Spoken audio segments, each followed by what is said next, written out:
Hello guys, it's JT here with Channel 2 Games. I'm going to show you all a solid leveling build for Elementalists in Guild Wars 2.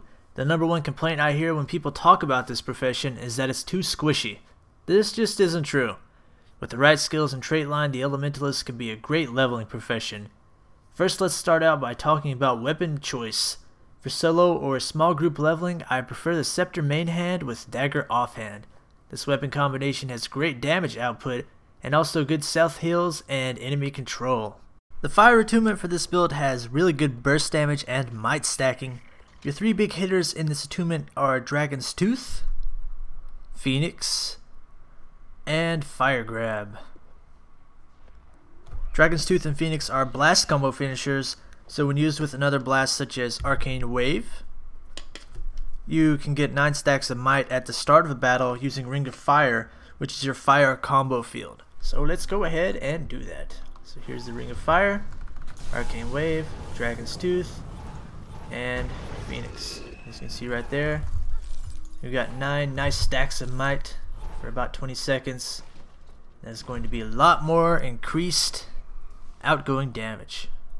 The water attunement for this build has 2 healing spells, Water Trident and Cleansing Wave. As you can see right here, both of those together will do a decent amount of healing. And it also has Frost Aura, which will last for 7 seconds, and anybody that hits you is going to get chilled. Their movement speed and skill recharge rate will be decreased.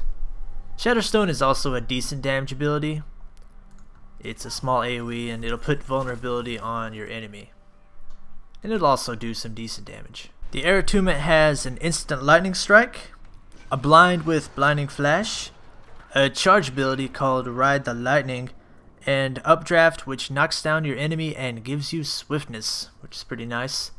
The auto attack also does a decent amount of damage. So here you can see the auto attack doing some good damage when it gets to the later stages there. Well, we killed that golem, so let's move on to this one. Here we can see the lightning strike. Does some pretty good damage for being instant. Blinding flash is the blind here. Ride the Lightning is probably one of the coolest charges in any game ever. And here's Updraft, which is the knockback. That also gives you speed. So that's the Air Attunement.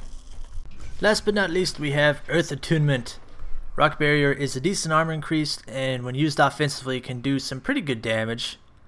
Dust Devil is a blind, and Earthquake is a knockdown.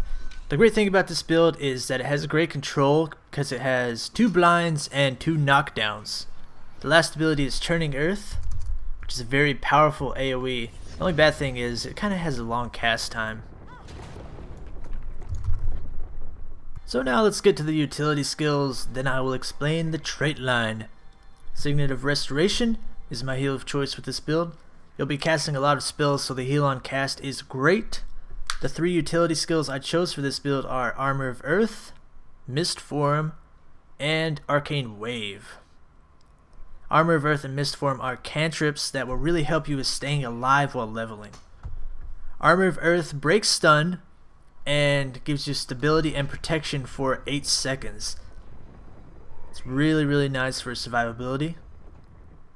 And Mist Form makes you invulnerable for 3 seconds. And you can also cast your heal while in Mist Form, so that's extremely useful when you're low on health. Arcane Wave is a blast combo finisher that I just showed you when I was showing you the fire attunement. It does a lot of damage, and it also can be used to stack might. So it's very useful in that regard. The elite skill I recommend for this build is the Fiery Greatsword. It does a lot of AoE damage and is great for kiting around large numbers of enemies. Now let's get to the trait line. The first 10 points you will spend in water. With the trait Soothing Disruption, your cantrips Armor of Earth and Mist Form will grant you regeneration and vigor. The next 10 points will be Earth's Embrace. You'll gain Armor of Earth whenever your health reaches 50%. The great thing about going Earth and Water the first 20 points is the extra toughness, vitality, and healing for the extra survivability with those early levels.